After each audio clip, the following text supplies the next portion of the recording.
Selamat datang kembali di mata kuliah online atau materi IT for Marketing atau IT untuk konsentrasi pemasaran. Kita masih ada di bab mengenai digital marketing bagian kedua. Bagi yang belum melihat video sebelumnya, silakan dicek di playlist. Di bagian awal atau bagian pertama dari digital marketing, saya menjelaskan tentang karakter inti dari digital marketing yang membedakan dengan marketing tradisional atau konvensional. Nah, sekarang kita membahas tentang digital media yang ada di dalam bisnis ya.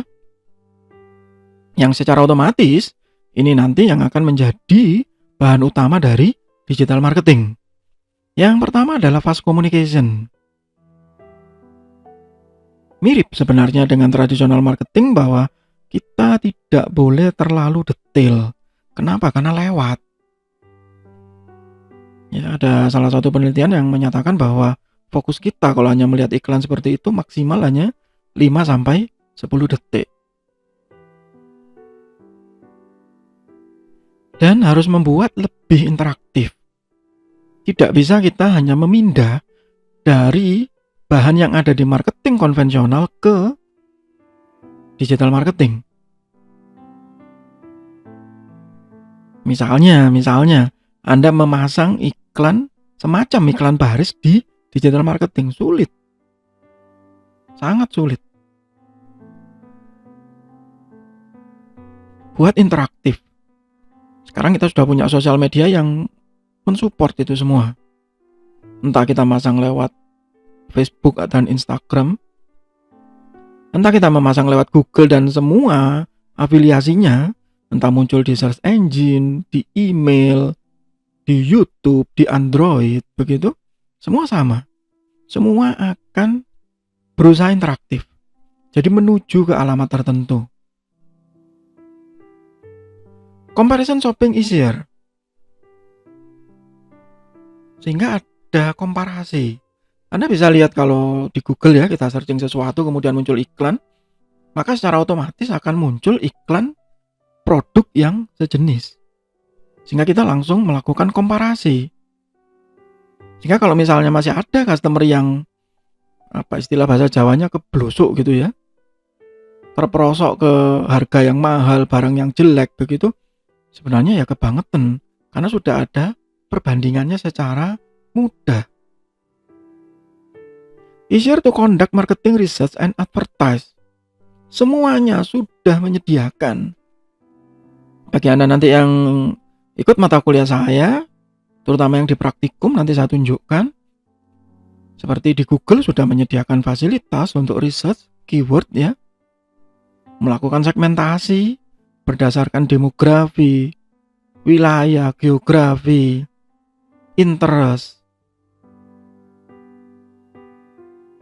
Termasuk juga di Facebook. Google mau masang di search engine, mau masang di YouTube, mau masang di Android, sama. Kita bisa melakukan riset apakah betul segmen kita ada di situ. Apakah betul segmen kita itu ada di usia muda? Apa betul segmen kita ada di Indonesia? Apa betul segmen kita lebih sempit lagi ada di Jawa Timur? Dan itu bisa dibandingkan, bahkan di Facebook sudah ada fasilitas untuk melakukan pemasangan iklan dengan teori XY.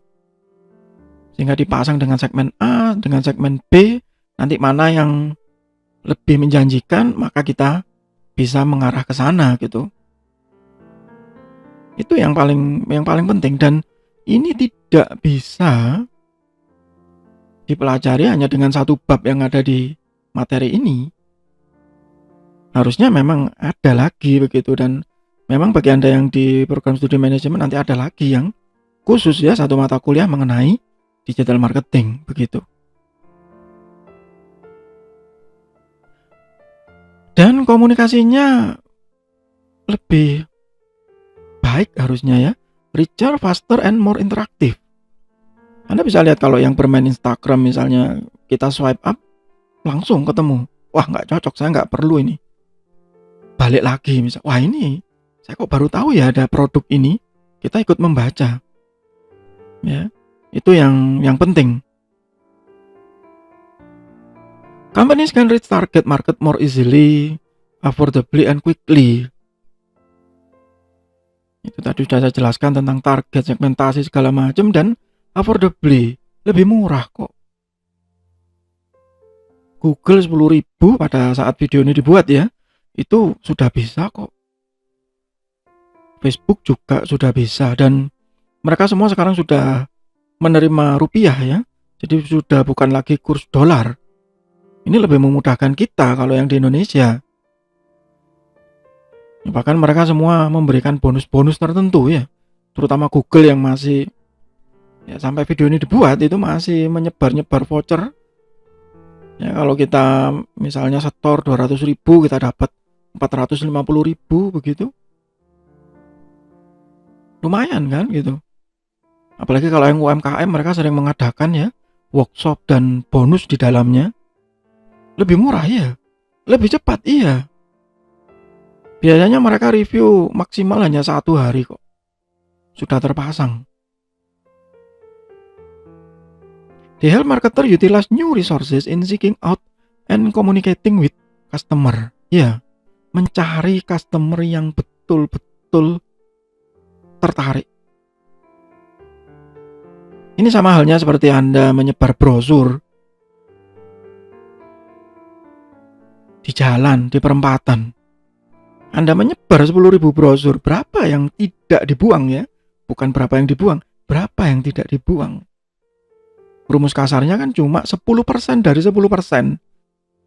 Jadi dari 10.000, yang tidak dibuang hanya 1.000, yang tertarik hanya 100. Lah, sisanya yang 9.000 sekian kemana? Ya, itu brutal marketing. Sama juga seperti Anda menyebar brosur ke rumah-rumah itu ya, tempel ke pagar-pagar itu. Sama. Tapi kalau kita di digital marketing, kita mengurangi risiko itu, bukan menghilangkan ya, mengurangi.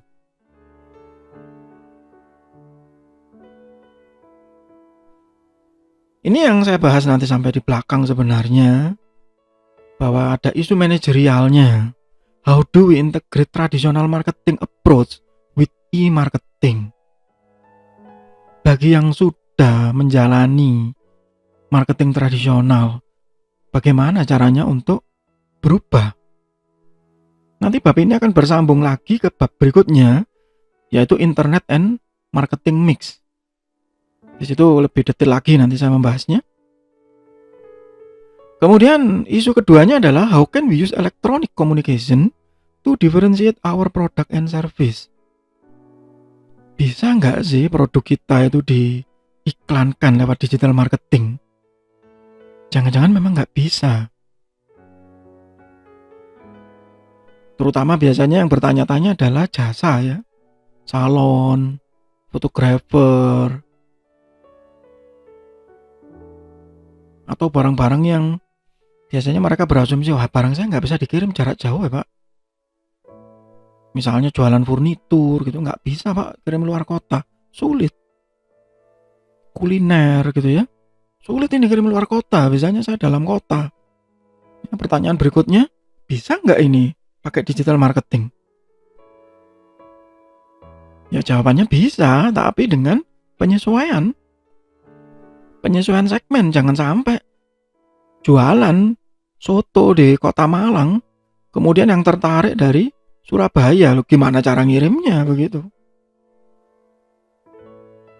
Sehingga ada definisi ulang. How do we redefine our marketing and communication mixes to incorporate new media? Sehingga tidak hanya sekedar memindah iklan, memindah brosur ke digital marketing, bukan itu.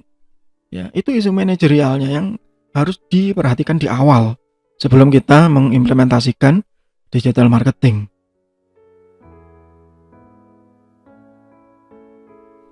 Sehingga perlu dipahami proses utamanya. Yang pertama adalah customer acquisition. Attracting visitor to a website or promoting a brand through reaching them via search engine or advertising on other side. Saat ini website ini tidak harus secara literal ada situs ya.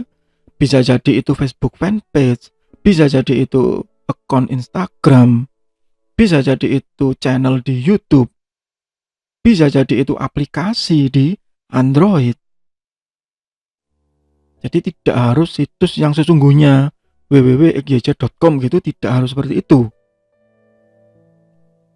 Atau langsung ke email, atau langsung menuju ke nomor WA tertentu. Nah itu. Jadi ada yang dituju. Saat seseorang itu sudah tertarik, maka kita ambil, kita akuisisi. Sehingga nanti akan menuju customer conversion. Engaging site visitor to achieve the outcome. The site owner seeks as a list, sales or browsing of other content. Developing a satisfactory customer experience is vital to this. Ya, jadi tujuan akhirnya ya pasti sama, closing ya, sales. Nah, dari customer yang sudah diakuisisi, yang sudah tertarik, ya sebisa mungkin closing. Nah, branding kan nggak harus sales Pak, ya silahkan begitu. Tapi apapun itu nanti ya tetap ayo closing, ayo sales begitu. Kalau Anda tanya ke saya apakah itu bisa closing dari digital marketing, saya jawab ya. Saya sudah mengalami, saya sudah menjalankan hal tersebut. Dan bagi Anda nanti yang ikut mata kuliah gitu ya di program studi manajemen di Universitas Majung, di praktikum akan saya tunjukkan hal tersebut. Tapi apakah semuanya bisa dikonversi? Ya tidak. Karena sebenarnya yang paling sulit itu di awal customer acquisition. Di situ nanti kita butuh riset, kita butuh trial, kita butuh pemahaman customer dan ada banyak hal di dalamnya. Sebelum menjadi conversion. Kalau conversion sudah sukses, maka langkah berikutnya adalah retention and growth. Orang yang sudah membeli ya jangan sampai lepas. Entah dia membeli lagi, repeat sales, atau dia akan menyebarkan berita baik, word of mouth. Itu yang penting ya. Sehingga kalau di sini saya sebut yang paling sulit sebenarnya adalah langkah pertama. Karena banyak yang tidak memahami di situ. Itu kenapa banyak rekan-rekan yang menjadi konsultan digital marketing. Dan kalau Anda tanya, kenapa mereka kok mahal tarifnya? Saya jawab, ini memang sulit. Saya respect kepada mereka. Itu tidak mudah. Tidak seperti saya ngomong begini ini, tidak. Jauh lebih sulit mereka itu. Kalau yang memang konsultan benar gitu ya, tarifnya memang benar mahal, itu memang tidak main-main. Karena di situ kuncinya. Kalau customer acquisition-nya sudah baik, maka untuk mengkonversi itu akan menjadi lebih mudah. Kalau sudah mengkonversi, kita punya pelayanan yang baik, otomatis kita akan membentuk customer retention. Itu alurnya. Itu untuk sementara di bagian ini, masih di bab mengenai digital marketing. Kita masih ada di materi atau mata kuliah online IT for marketing atau IT untuk konsentrasi pemasaran. Semoga bermanfaat. Tetap sehat, tetap semangat. Terima kasih.